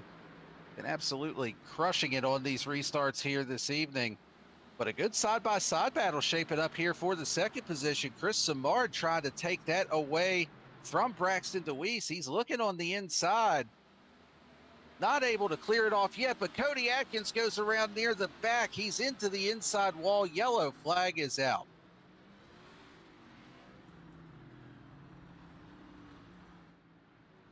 That will be caution number 13 of the evening. Go back and take a look on the replay here for this one. Man, that is another weird one that just hits a bump there. I don't think he caught a piece of the curbing there. It looked like it was just a bump in the track that he went over that upset the car and just snaps around on him. Oh. Okay, I stand corrected. He did indeed catch a piece of the curbing there. You could see the car lift up right before that. So, yeah, it looks like he did catch some curb there. Yeah, just a tiny bit. And these cars do not like any kind of, different, banking, from left to right. And so that's going to upset that car quite a bit. Pretty hard hit with the left front down into the inside wall. We see a few guys bring it back in, try and get a little bit more damage repaired, but they've sure had opportunities to get damage repaired here tonight. I mean, we are at 13 cautions, this is probably approaching a record or close to a record. No, actually, I think I stand corrected. I'm pretty sure we had a race one season that was right around 20 cautions. And it might have been right here at Martinsville. Yeah, and that's the bad thing with Martinsville is sometimes it gets a bad rap in league races because there is the opportunity for these races to kind of turn into caution fests. I mean, we've seen it that there's been a couple of decent green flag runs here tonight. The cautions just kind of come in clusters. And a big part of that is just because there are so many different ways that you can drive this track as far as where your braking point is, how much you trail brake, do you kind of get in a little bit deeper and brake harder. So just that difference in braking points, you couple that with how close everybody already is on the track, and it can lead to a little bit of bumper tag at times. And then of course we've seen sometimes just the next gen doing next gen things, get up on the curb a little bit, you hit a bump a certain way that the car doesn't like, and it just snaps around. And once it does that with this car, there's no saving it at that point. Yeah, I think we've seen a little bit of everything. We've seen technical issues. We've seen kind of weird other glitchy things kind of happening. And ultimately, these guys are probably hoping we get a nice long run to the end. I'm sure Bailey Turner's hoping for that. As pace car is in, and we'll get rolling one more time. getting ready to head into that restart zone. Chris Simard now on the outside of that front row. Bailey Turner with Braxton DeWeese directly behind him. Green flag back out. And another good jump here, but not quite as big of a jump as we've seen on the last few restarts here for Bailey Turner. But that side-by-side battle between Simard and DeWeese should help Bailey Turner stretch that lead out just a little bit here.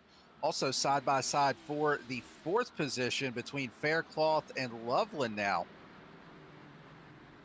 Yeah, Dennis has had one of his strongest performances that I can recall, running up here in the top 5 now for a good chunk of this race, but in the top 10 all night long. He's the biggest mover, 7 positions gained, him and Paul Hahn. Paul has had his fair share of issues, and Dennis has been good to this point. As Adam Cabot back into the top 5, gets by James Loveland. Eric Hutton right there on the back bumper of the O2. And then Angelo Ronas has gotten around Seth Hatchell. And Seth, it almost looks like the damage is even worse on the nose of that 8 machine. Not sure what happened, if he made contact with someone else, but it is not looking great. There have certainly been some opportunities for it, especially on these restarts. Things have a tendency to stack up.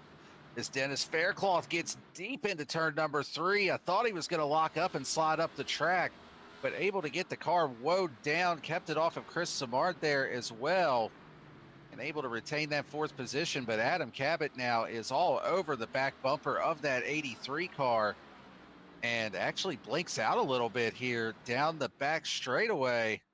Adam Cabot has completely disappeared off of the racetrack and has yet to reappear. So I think that's another portion of that that technical issue that we've been speculating at. Yeah, this may be this one might be fatal for his internet connection here tonight. We still don't see him back yet, so this is a long time to be gone, and it's likely that he has dropped out of this one, as it is Bailey Turner out in front, a half-second lead over Braxton DeWeese. They've pulled a nice gap over Chris Simard, who's got that pressure from the 83, and Dennis continuing to run that kind of diamond, groove here. Cuts it down the racetrack and then very shallow exit. And it seems to be working for him here tonight, running up in the top 5. Yeah, a little bit of a unique line here compared to what you see a lot of other folks running, but he is definitely making it work to this point. It's been a really strong night for him. It almost kind of puts me in mind of the SVG performance here from this past Sunday. They talk about how there's a lot of similarities between Martinsville and what the road course guys are really good at, with just the heavy braking zones, how you roll speed through these slow corners. And I know it's nothing like a road course, but the comparisons are there just with how you have to drive it. And Dennis Faircloth, we've touched on it at some of the road courses we've gone to. One of the better road racers here in BTDY, always has a lot of strong showings. So with that comparison, not really a huge surprise to see him running up here so well this evening. Yeah, and he's one of the more aggressive drivers in the league, I would say. And you've really got to push the car hard to get the most out of it at this racetrack, and he's doing that. He's also made a few passes here and there and been defensive at times, so doing exactly what you need to do to have success at this racetrack. And speaking of being defensive, it's James Loveland trying to defend against Eric Hutton behind this battle, or behind the 83 machine. And then Angelo Rona starting to close back in. He had lost a little bit of ground there, weaving through some lap traffic, and yellow flag is going to fly again. Caution is out on the speedway. I believe that is the 52 of Jake Miller that is slow on the back straightaway, and looks like he's got some front end damage there on that machine as well. So we go back and take a look on the replay. And yeah, that was another one of the hit the bump the wrong way out of turn 4. He was already a little bit up out of the groove. Or I'm sorry, rather turn 2. He was already a little bit up out of the groove and looked like he had some wheel cranked into it with being tight on exit. Be able to see it here. He's definitely a little bit higher up the track than what you would anticipate. Puts some wheel back into it, catches one of those bumps, And that is all she wrote at that point. And Bailey Turner's brought it in. Braxton DeWee's going to stay out. Yeah, a little bit of a split strategy here as far as what the drivers are doing. So your top three, Braxton DeWeese, Dennis Faircloth, and Dallas Sullivan, all electing to stay out on this caution. Bailey Turner, the first driver to bring it down pit road. But Chris Simard with a two-tire call, he's going to be the first driver off of pit road. Bailey Turner will be the second driver off of pit road, first on 4 tires, and he will line up in the 5th position. That may not be a bad thing for him to have that inside lane on the restart. But yeah, that is that's interesting. I didn't expect to see a split strategy there. I kind of thought we were done seeing drivers pit for a while, but not the case here, as it's a I don't want to say 50-50, but top 3 decide to stay out here. And you can see Adam Cabot also back out on the racetrack. He did have a connection issue. He has rejoined, albeit 7 laps down to the race leader at this point. So just trying to log some laps, see if some people drop out, maybe able to gain a couple more spots. And we will see how this restart plays out, as it looks like Braxton DeWeese is going to actually take the top side here on this restart. And I believe he and Dennis Faircloth are teammates. No, actually, I stand corrected. They are not in the same chat together. So a little surprising to see DeWeese take the outside lane here. Yeah, maybe he's thinking he can time the restart well and get out in front, and then 83 maybe checks up the inside lane a little bit, and Chris Simard can get alongside and battle. You never know what is going through these drivers' minds. I know what my mindset would be. I would be looking to see where Bailey Turner is and how can I check up that lane that he's in, which may be what the 00 strategy is. Oh, no. As we're back under green, and the 02 of James Loveland goes around. We are back under caution. The 80 of Rob Liedl gets caught up in that as well. And that was not pretty right off of the restart here this evening. Big damage for the 02 of Loveland. It looks like some pretty significant front end and rear end damage. So we'll go back and take a look on the instant replay here. Wow, that is strange with where that was at. I'm almost wondering if the car didn't go into gear or something to that effect. That is weird. As soon as he put it into 3rd gear, I mean, the back end just snapped around on him.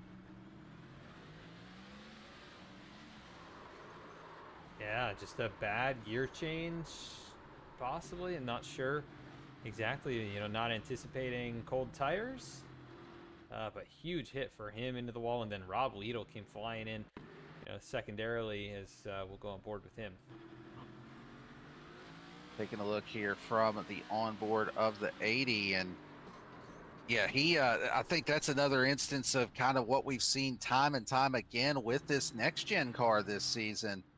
Just, you try to make that evasive maneuver, you try to just put a little too much wheel in it too quickly, and car just absolutely snaps around on him. So unfortunate there for both of those drivers getting caught up in that incident here as we get close to the latter stages of this race. But Braxton DeWeese still going to be your race leader with Dennis Faircloth, Chris Simard, Dallas Sullivan, and Bailey Turner, your top 5. But yeah, just to go back to that restart with the lane choice with Braxton DeWeese, drivers are always trying to play chess out there. And I'm not trying to say this is what Braxton DeWeese has been doing, but at this point, that your biggest competition is the 24 of Bailey Turner. He's been the fastest one, both he and Adam Cabot, but Cabot's had his issues throughout the evening. If he's restarting on that inside lane, do you just pick the opposite of whatever lane he's in and hope that that lane stacks up a little bit? Because that would absolutely be the strategy I would have. The leader gets enough of a jump here on iRacing that it doesn't really matter what lane you pick. You're going to be clear by the time you get down to turn 1. So it'll be interesting to see if that changes as Bailey Turner's lane changes, and if he just continues to pick the opposite, or if this is a conscious decision by the 00 that he likes that top groove. But Getting ready to go back green. 40 laps to go here at Martinsville. Another good launch, and Bailey Turner thought about sending it 3 wide down into turn 1. Peeks to the inside, thinks better of it. He's now looking to the inside of Sullivan for the 4th position. Dallas got into the wall just a little bit there on the exit of 2. Turner going to be able to clear through, but he's got his work cut out for him, and not a lot of time to get up there. Just 40 laps to go here at Martinsville. Yeah, Chris Simard on those 2 tires. We'll see how that changes the balance. I know that in the past, there have been moments where I've taken 2 tires at Martinsville and actually improved the handling, as he's got to get by. Oh, Dennis, hang on to it. What a save. Oh, my gosh. And that checked up the 77 just enough, and now he's way up the racetrack.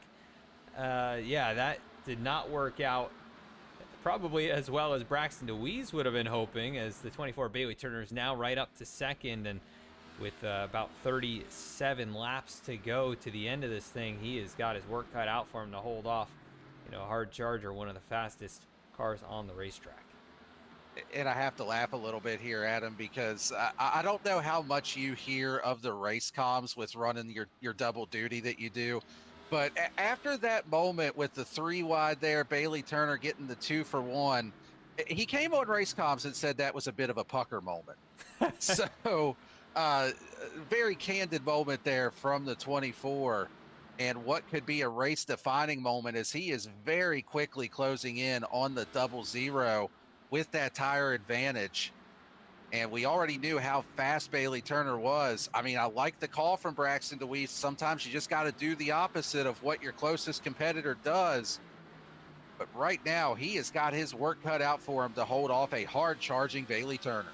Yeah, Bailey just rolling the center so much better, but he's now kind of in that wake of air. So if Braxton is able to stay in the lane and kind of, you know, put that dirty air on Bailey, it could cause him to burn up the right front. But you can see there Bailey just cutting down to the inside lane so early. He's got to the bumper now and just able to hook the inside lane so much better than the 00 down into turn 1. And you can see, just almost like he did, I think it was last week, with the intimidate button, just got right to the back bumper.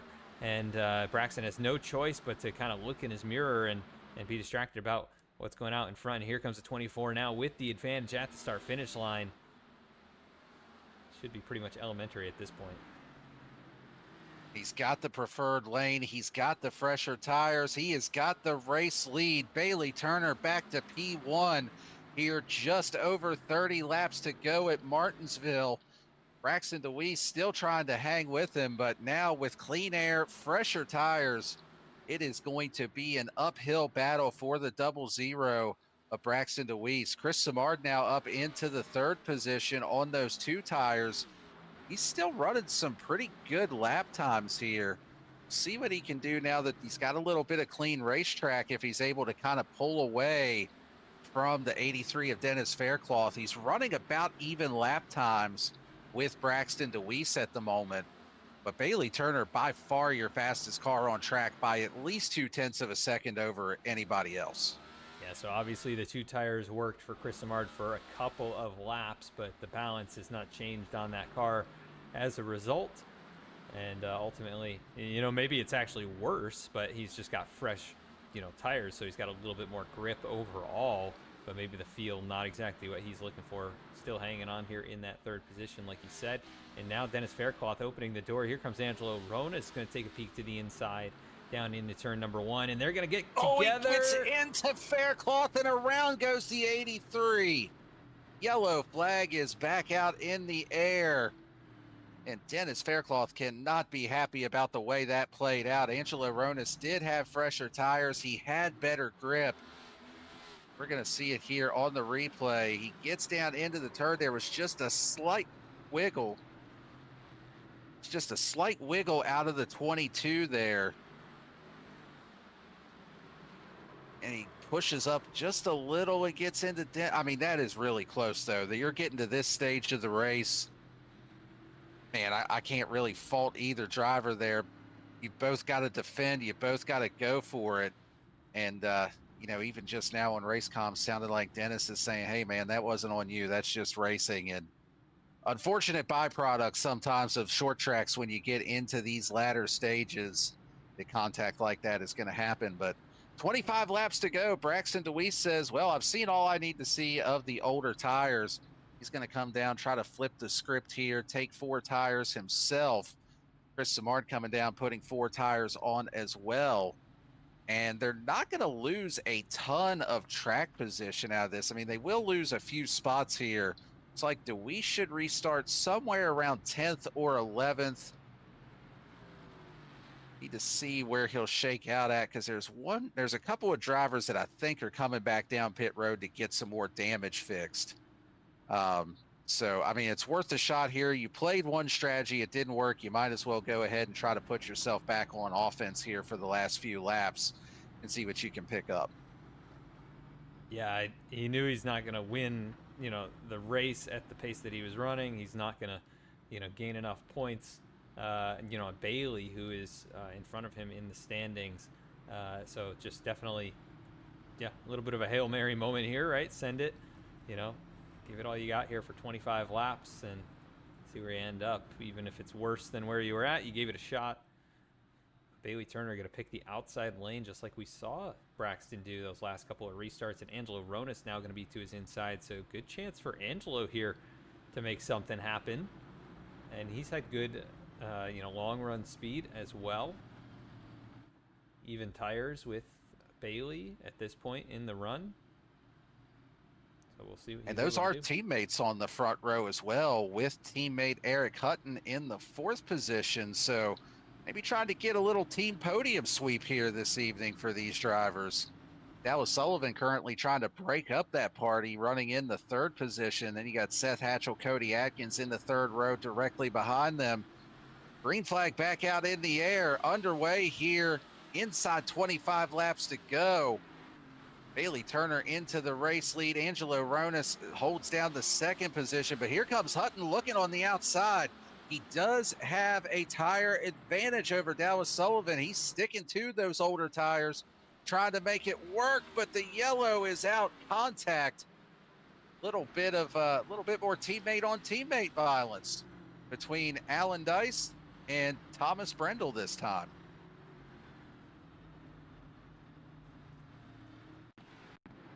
Take a look here on the VSPEED instant replay.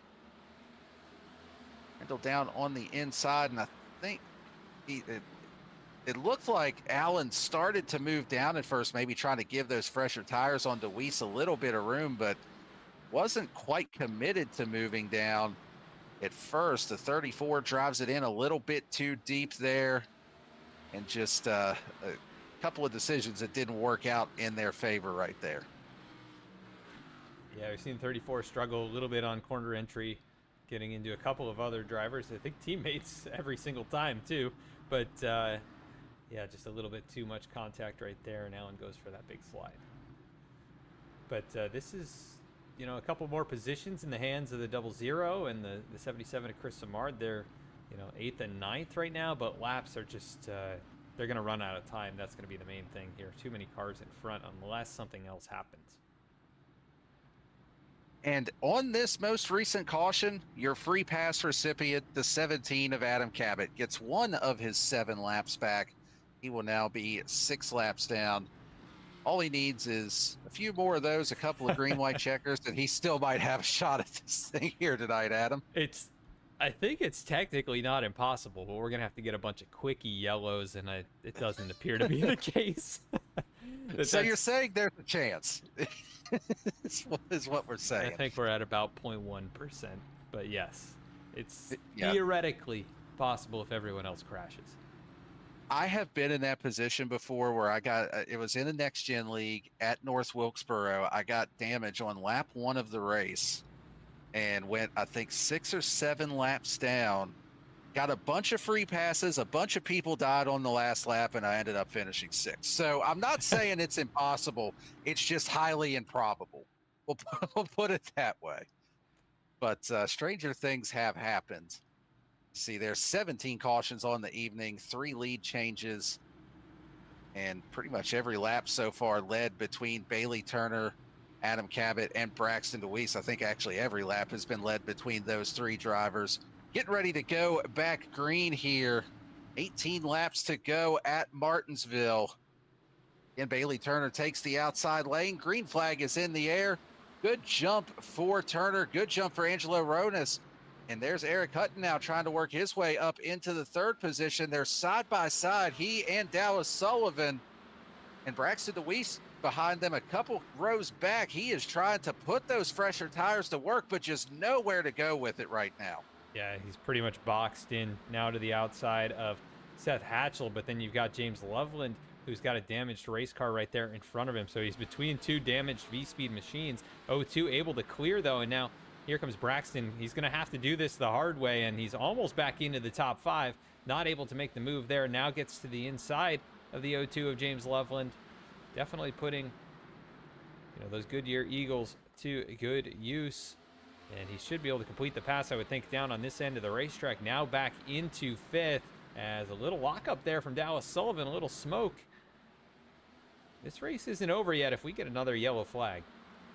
Yeah, another yellow would be exactly what Braxton DeWeese needs to get back into this. Ideally, if he can get around Dallas Sullivan to put himself on that second row for the restart and try to take advantage of those teammate restarts that we've been seeing here out of those top 3, that would be the way to do it. Is he's going to use a little bit of the bumper here.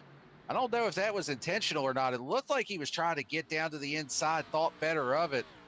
And I don't think that was a, hey, I'm going to move you out of the way kind of move there. It looks like he backed off, let Dallas Sullivan kind of regather himself there. But he's definitely got the speed advantage. He's got 20-lap fresher tires. He's got to try to make quick work of that 46 car, though, to get that 4th position. Yeah, and he's got much fresher tires than Dallas. I mean, this is 44-lap difference. And he's got a good run here in 3 and 4. Really nice exit. He should be able to complete the pass on this next end of the racetrack. I think Dallas kind of knows that, once he's in that outer groove, just not really much he can do on the older tires. And now he's got a clear sight. DeWeese gets into the wall. Yeah, really pushed it there.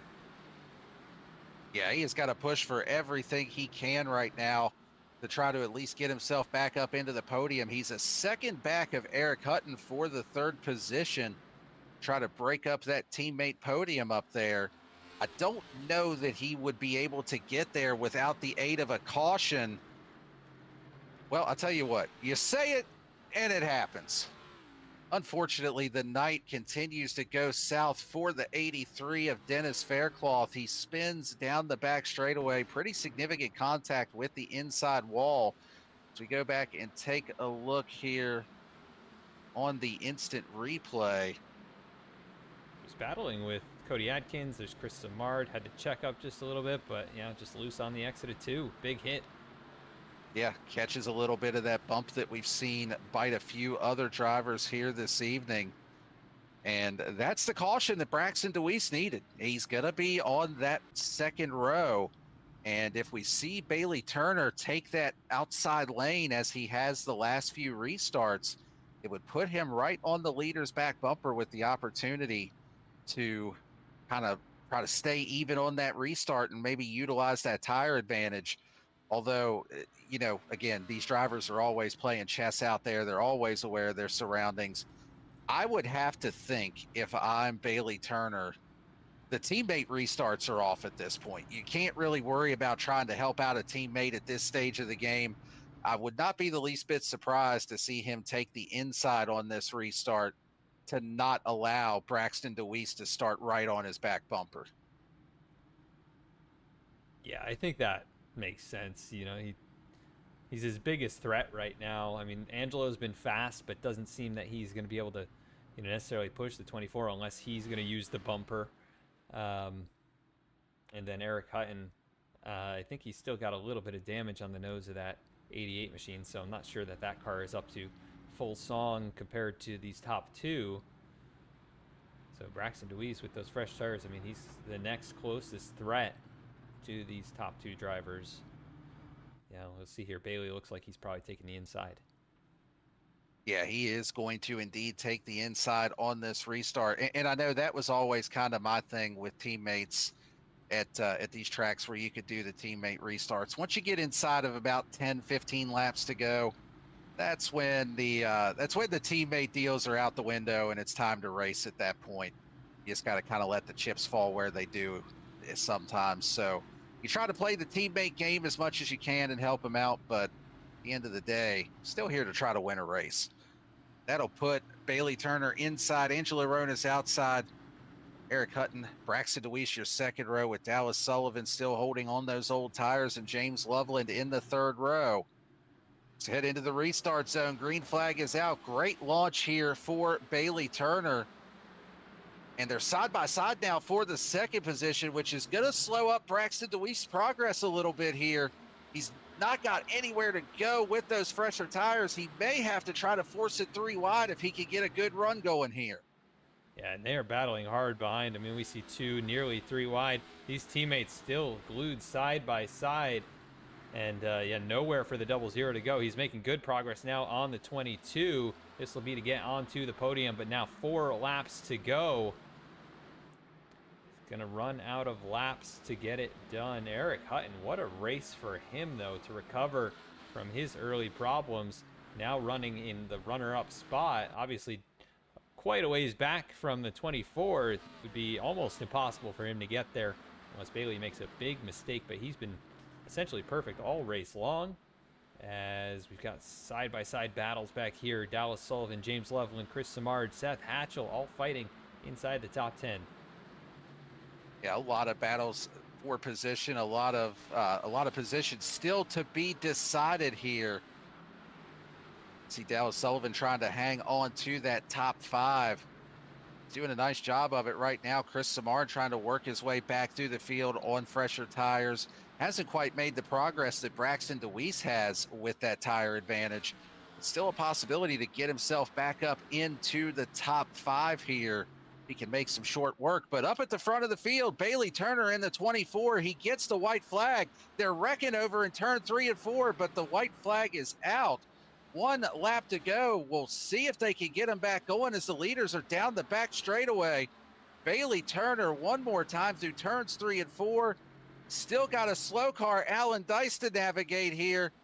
They all are able to get around him. Bailey Turner brings home the win at Martinsville. Eric Hutton takes the second position. Braxton DeWeese able to round out the podium. Nice recovery with the alternate pit strategy. But Bailey Turner, dominating performance, leads 123 laps. And he is your winner here at Martinsville.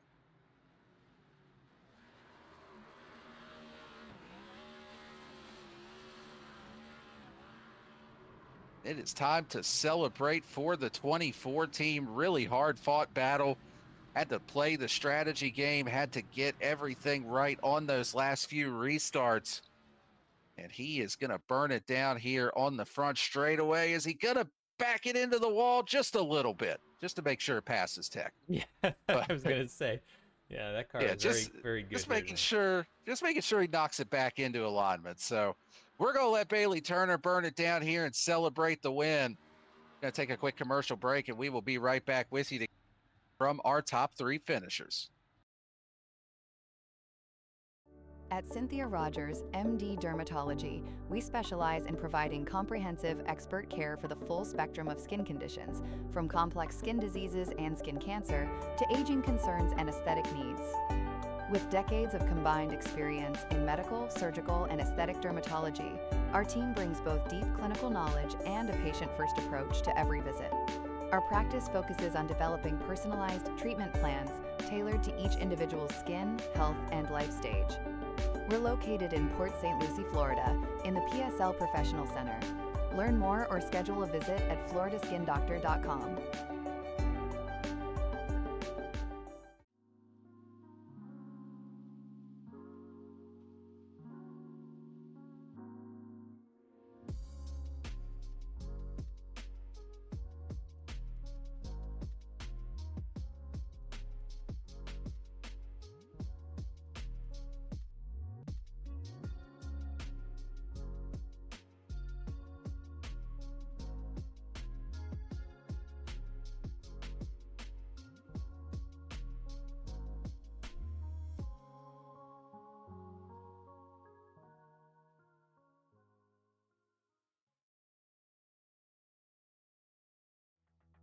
Steel Graphics and Designs creates custom racing wraps and logos built for the real world and iRacing. From bold liveries to clean, professional branding, every design is made to perform on and off the track. Ready to upgrade your look? Contact Steel Graphics and Designs for custom wraps. Visit Steel Graphics and Designs on Facebook to learn more.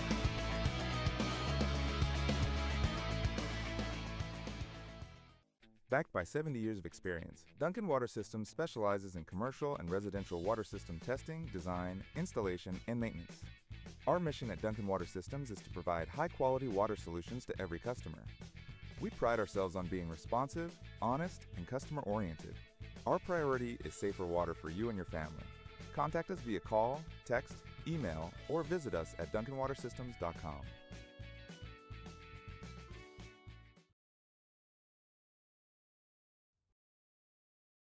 Welcome back to the Hot Dog Stand 200 here at Martinsville. Go ahead and go through your full race results to see where your favorite driver finished here this evening. Bailey Turner comes home with the race win. Eric Hutton in second and Braxton DeWeese rounding out your podium. We'll hear from those three in just a moment. Angelo Ronas, nice recovery for him, comes home in the fourth position. Dallas Sullivan with the tire call comes home in fifth. James Loveland in sixth. Chris Samard in seventh. Seth Hatchell in the eighth position. Cody Atkins finishes in ninth. And rounding out your top 10 here this evening is Michael Jones. Finishing 11th after a very strong race tonight was Dennis Faircloth. Paul Hahn comes home in the 12th position. Alan Dice finishes in 13th after that last lap incident. Thomas Brendel kind of come home in the 14th position. Adam Cabot, after dominating the opening part of this race, comes home in 15th after technical problems here tonight. Cody Maurer going to finish in the 16th position. Jake Miller finishes 17th. 18th was Rob Liedl. 19th, Zach Smith. Jake Maki going to round out your top 20 finishers here tonight. James Barker finishing in 21st. And Benson Weaver going to round out your field in 22nd position. There you have it for your full race results. Let's go ahead and get a word from our top three finishers, starting with third place, Braxton DeWeese and Adam Baker. I believe you have caught up with him. Hey, Braxton, this is Adam and Daniel in the booth. You got us. I got you. Well, you had a really strong race out here, led some laps. You were off on strategy there compared to, Bailey Turner and most of the rest of the field, but you were able to hold on for a little while, and you ended up hitting late there, charge back to third. Just describe, the challenges here tonight and running up there in the top five.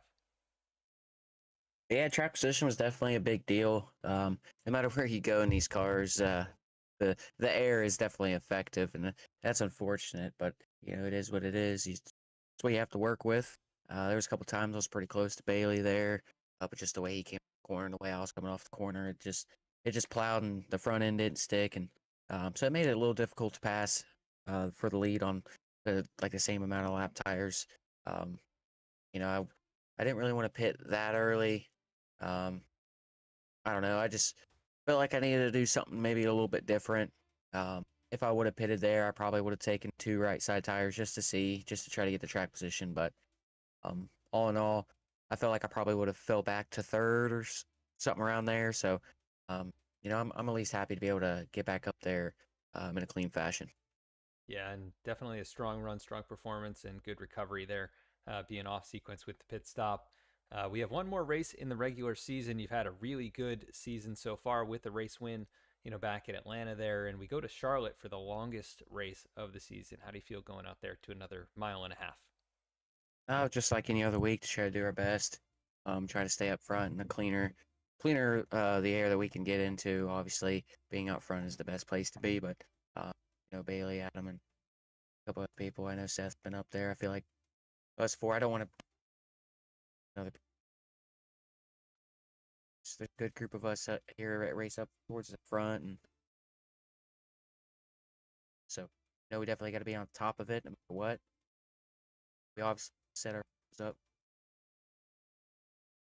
put ourselves in a good spot, set ourselves up this chase format, do the best we can as early as we can to try to get the points on whoever may be in front of us at the end of the regular season. Adam and Seth finishing behind us definitely helps the situation. Just for the 4 of us right there, just all closes up there. So it'll definitely be interesting at Charlotte next week. If something like tonight happens again, but we'll just see. And it's like, All right, Braxton. Well, congrats again on your podium finish here tonight. Anybody you want to give a shout out to before we let you go? yeah, for sure, definitely a big shout out to Interstate Ford. I look forward to um, having the rest of the season. I'm not too sure how many races it is, but we obviously have the rest of the chase.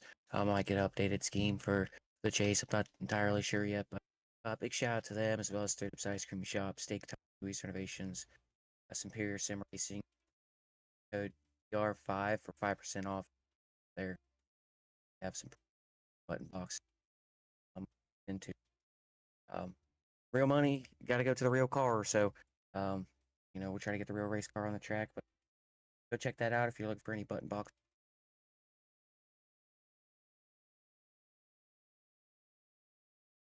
I'm not sure if we lost Braxton there, but congrats again there, buddy. And we'll see you next week at Charlotte for the regular season finale. And great run here tonight. You got me? Yep, I got you. All right. Hopefully this holds in real quick. I just want to say big thanks to Elevated TV, Ghost Train, Wood Nickel Band, Evan Pieta Designs, Our Pizza House, Beaver Contracting. They help out Winchester and Anderson, and I appreciate you guys at VSPEED. I'll quit rambling on so we can get on out of here. Awesome, Braxton. Well, thanks for taking the time here. Great run tonight, and we'll catch you next week at Charlotte. I appreciate it. Y'all take care. You too. That is your third place finisher, Braxton DeWeese. Really strong run and recovery from him here late in this one. We'll go now to second place, Eric Hutton. Hey, Eric, this is Daniel and Adam up in the booth. You got us? Yeah. Solid run for you. I think this is the first time we've actually talked to you up here on the podium this season. So, nice to have you finally up here with us. But we saw that spin you had earlier on in the race, and you were able to have a really awesome recovery after that. Just talk a little bit about your mindset with once you get behind on track position, how you're able to kind of keep your cool and get back up through the field. Yeah. I wasn't really sure how I spun, which isn't confidence inspiring. But after that, just tried to settle in, like you said, and avoid all the chaos. And probably the last third of the race felt like I had decent speed and just needed to run. So slow, methodically got back up there. Well, coming into the race, we talked about the cut line for the chase and how you definitely needed to have some good runs this weekend next to put yourself in position to try to make that. Still going to be a tall order with where you were coming into this race, but how are you feeling about next week at Charlotte to try to maybe work your way into that? Yeah, I don't even know what the cutoff is. What is the cutoff? It's 12th place in points. It's top 12 in points, and I know Adam had our points graphic. I can't remember offhand what the gap was that you had, but I think it was somewhere It's around like 40. I'm looking right now. I think it's 40. Yeah. Wow, but before tonight. So yeah, I don't know. I am excited for next week's race. I feel like I could do pretty good, but not too hopeful on making the cutoff. Just missed a few too many races, but I feel like it should be around a lot for the chase. We got a bunch of good tracks coming up anyway, so it'd be cool if we can make it. But either way, it's all right. Well, good to have you back here on a regular basis. Good to have you up here in the broadcast booth with the podium. Congrats on that P2. Before we let you go, who you want to thank or shout out for this one? Yeah, just shouts our team. Bailey and Angelo had a good run, and so did Adam for his computer issues. So just fun racing with him. All right, well, there you have it from second place finisher Eric Hutton. Congrats again. We'll see you next week in Charlotte. All right, we'll see you. And let's go ahead and catch up with our race winner, Bailey Turner. It's Adam and Daniel up in the VSPEED booth. You got us? Yeah, I got you guys. Well, man, the box score is going to make it look like you were dominant this evening. Start on the front row, 123 laps led, but I know there was a lot going on in between there. Talk a little bit about the early stages of that race. It seemed like Adam Cabot maybe had a little bit more speed early on, but of course we saw the split strategy there. Was that like a strategy call on his part to come in, or was that kind of related to the connection issues, or how did you all manage that? Yeah, I mean the first run there. I mean, honestly, it all started in qualifying. I should have just pushed the nose a little bit in 3 and 4 and kind of ruined my second lap, or else I think we would have been on the front row, and it could have been a little bit of a different story there. But no, dirty air. I mean, even at a track like this, I get within a tenth of Adam and just started to lose the handle on the car and had to kind of back it down, and was trying to look forward to a few long runs there, and seeing that I felt like he was kind of burning off his right front, and I may have had a chance a little later in the run if I took care of things and just managed it. But I think he just kind of fell asleep at the wheel, if I'm being honest. I think I kind of lulled him with a little fake into pit road, and he just was kind of not paying attention and was just turned down pit road, and we all were looking at him like, what are you doing? But no, I mean that like you said, I mean that handed me the track position there, and then from there just really trying to manage the race. Braxton did a good job of putting some pressure on me on there on the short run and making me go a little faster than I wanted to, but I feel really comfortable here on the long runs, and that's, like I said, was what I was hoping we'd get more of tonight with the increase in the lap count and things like that. But unfortunately that didn't come to fruition. Well, the other big turning point in the race was the caution with about 50 laps to go. We saw the split decision on pit strategies. You electing to come down pit road, the top three electing to stay out. Saw 1 2 tire stop there as well, where you came out in fifth. Just talk a little bit about the decision with that process as well, because you mentioned how important track position is. So how were you able to come to that decision to say I need to come down and put another set of tires on? Yeah, I think that run was just a few laps longer than I would have felt comfortable going without pitting, especially with the small little field and things like that. I just knew how good Braxton was in the short run, and I didn't want him to take me by surprise, especially if he pitted and then we had 50 laps to go. So I figured, come on down, take a set of tires, and then once we got to chase him back down and got another yellow. I was nervous for sure. I thought, this is close to enough laps that, if he gets a few lucky breaks here and there, he could be right there. And, I'd much rather play offense than kind of feeling like I had to run away from a guy. And that's what we were kind of doing that last run, was just trying to manage a gap. But yeah, I mean, like I said, the strategy worked out well. He just didn't have quite enough laps to get there. I think if that was another 10 laps on that run, he would have been to my back bumper. So glad we played that right. Really great job tonight coming home with the win. You're second on the season. Good to talk to you up here again in the booth. And before we let you go, who do you want to thank or shout out for this one? Yeah, shout out to the admins for extending this race. And like I said, I said in the Discord chat, I was just hoping this would kind of incentivize guys to be a little more patient. And I'm not sure that it wasn't the lack of patience that got all these wrecks happening, more so probably just not the lack of the handle on the car.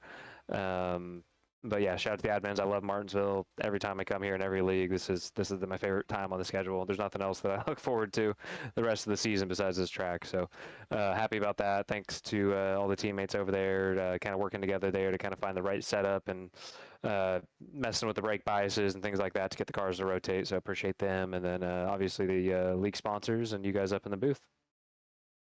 Well, congrats again on the win, and we will see you next week at Charlotte. Appreciate it. There you have it from our top three finishers on the evening. And man, what a wild race that we saw. A little bit of chaos in there, had a couple of green flag runs. I mean, it's pretty much what you come to expect from Martinsville, just across league races in general. It's going to get a little messy at times, but you're also going to have a lot of great side-by-side action. And next week, Adam, we are continuing on a BTDY tradition. This has been something that has been a part of this league for as long as I've been around here, as long as I can remember.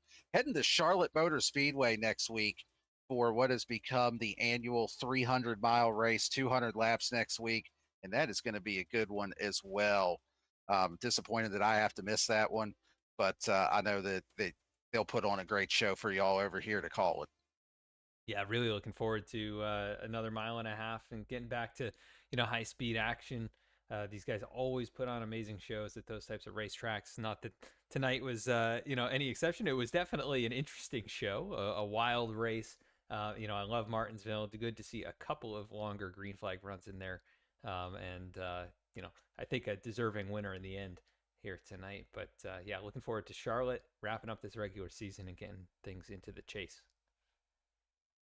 Absolutely. So, yeah, next week we are heading to Charlotte Motor Speedway, and we will set the chase field, the top 12 drivers in points. But that is going to do it for our coverage here this evening from Martinsville.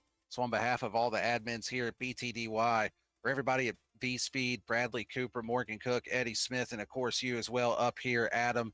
My name's Daniel Cunningham. Join us next week as we head to America's home for racing, Charlotte Motor Speedway, 300 miles. It's going to be a long one. It's going to be a good one. And we will be right there with you on VSPEED. Good night, everyone.